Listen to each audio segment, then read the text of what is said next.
Hello friends, welcome to my channel IGNOU BA English.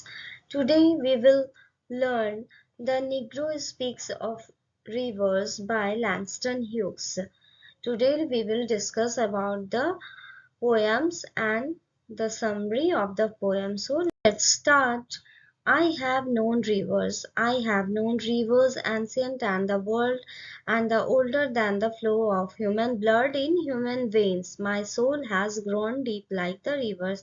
So firstly, uh, let's know about the Langston Hughes. When he was only 17 years, he wrote this poem in 1920 when he visited his father in Mexico. At that time, he was traveling by a train and he was crossing from the rivers. The river he known very well. तो यहाँ पर जो poet है, यहाँ पर जो आई है वो डिनोट किया गया है, पोएट हिमसेल्फ को डिनोट करते हैं और पोएट चाहते हैं कि जो भी मेरे पोयम से रिलेट कर पा रहे हैं और ये पोयम अफ्रीकन अमेरिकन पीपल के लिए है, तो जो भी अफ्रीकन अमेरिकन पीपल जो रिलेट कर रहे हैं ये उनके लिए ये पोयम है। तो यहाँ पर पोएट हिमसेल्फ कहते हैं कि मैं उन सारी नदियों को बहुत अच्छी तरह जानता हूँ और वो ट्रेन से जो है रिवर को क्रॉस कर रहे हैं, वहाँ पर मिसिसिपी रिवर को वो क्रॉस करते हैं जो और वो सेंट लुइस की तरफ जा रहे हैं और जो नॉइजी मूवमेंट होता है ट्रेन में और वो जो है उन्हें जो भी बचपन की जो यादें हैं उन्हें सभी यादों को तरो ताजा कर देती हैं।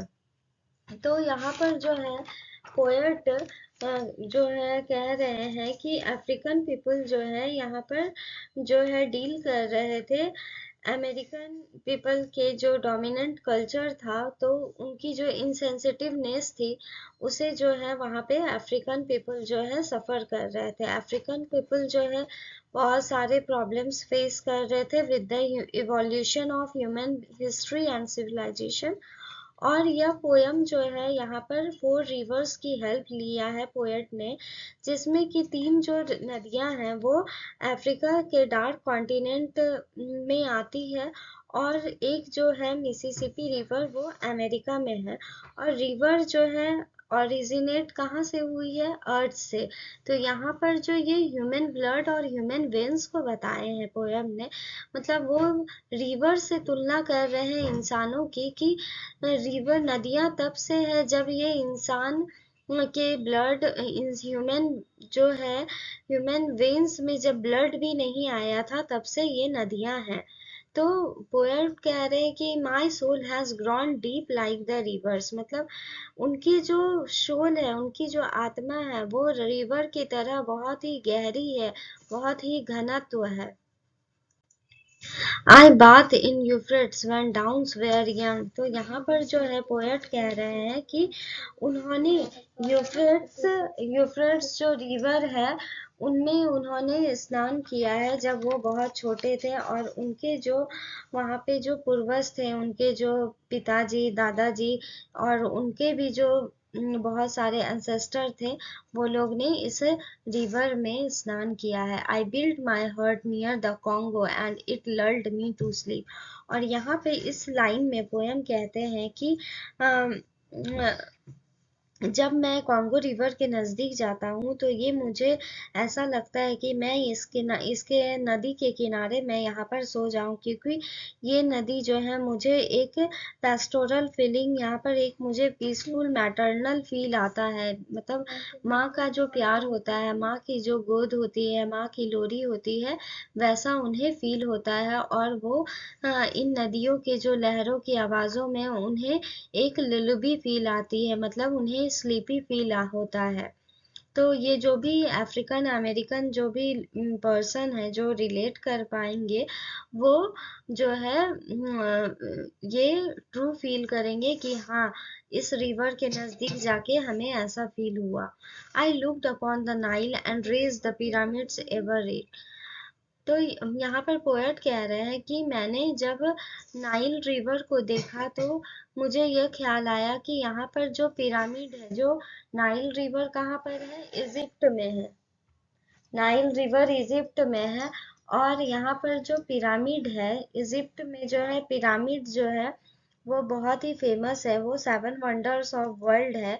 जो कि यहाँ पर पोएट कहते हैं ये हमारे ही एंशियंट पीपल ने बनाया है, और उनके ही लोगों ने इस बिल्डिंग को क्रिएट किया है, और ये आज एंशियंट पिरामिड के नाम से जाना जाता है, 7 वंडर्स ऑफ वर्ल्ड के नाम से जाना जाता है। I heard the singing of the Mississippi when एब Lincoln went down to New Orleans, and I have seen its muddy bosom turn all golden in the sunset। और यहाँ पर पोएट मेंशन करते हैं कि रिवर मिसिसिपी जो है, इन river Mississippi क्या है, एन अमेरिकन रिवर है। ये सारे जो तीन थे ये अफ्रीकन रिवर थे। ये सारे जो थे ये Euphrates river, Congo Congo and Nile, ये तीनों क्या है, अफ्रीकन। ये तीनों जो है अफ्रीकन रिवर हो गए। और ये जो है मिसिसिपी, ये हमारा अमेरिकन रिवर के हिस्से में आता है।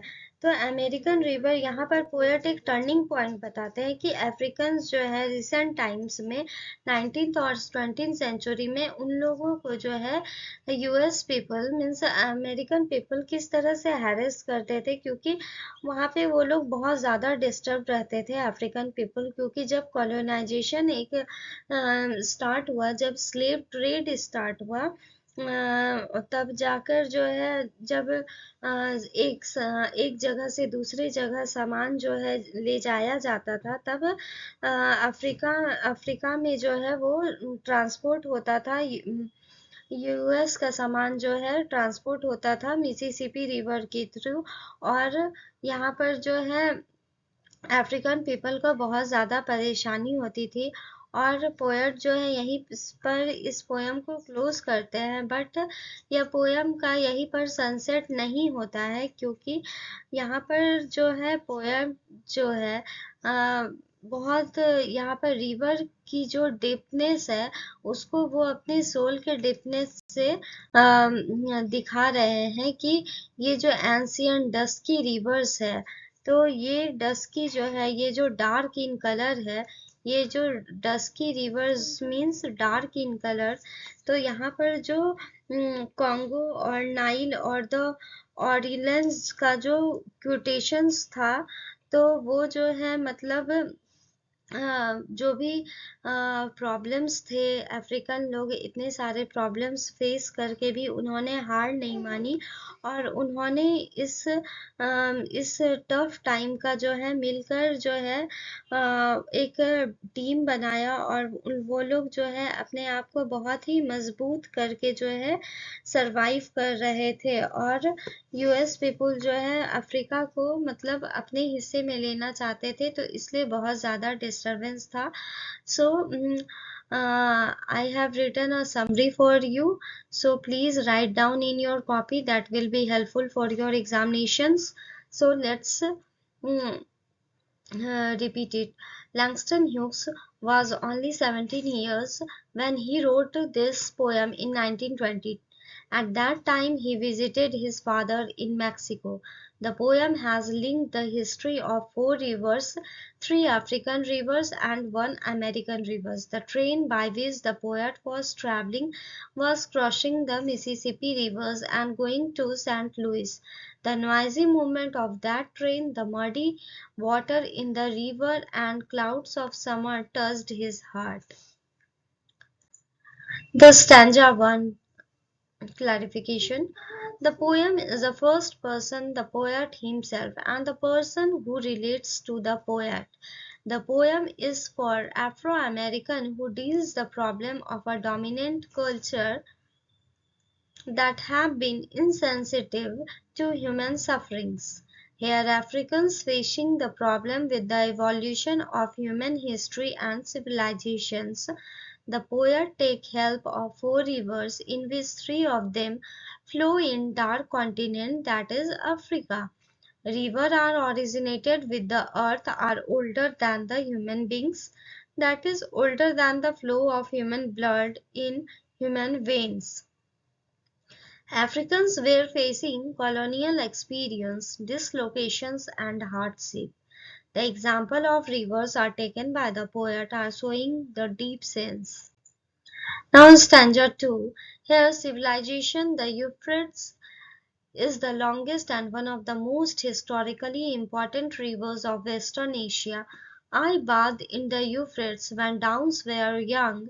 The poet asks that his ancestor existed here. The poet means his peaceful existence on the bank of Congo River. I built my hut near the Congo. It lulled me to sleep. The river sound presented a pastoral, peaceful, nourishing, maternal sweetness for all the African people, and this sound create a lullaby, means feel sleepy. I looked upon the Nile and raised the pyramids above it. Nile River is closely associated with Egypt. Egypt is also known for pyramid. Here, poet says his people also involved in making historical ancient pyramids. I heard the singing of the Mississippi, an American river.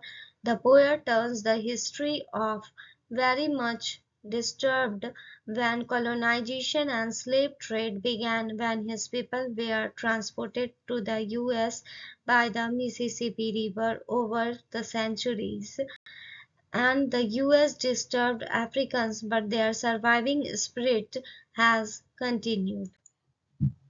The last stanza, the poem closes by stating once again that he and all African and American know rivers.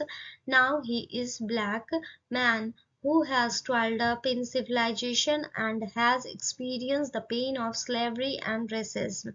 So that's all, my friend.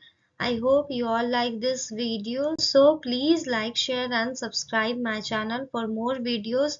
Thanks for watching. Bye bye.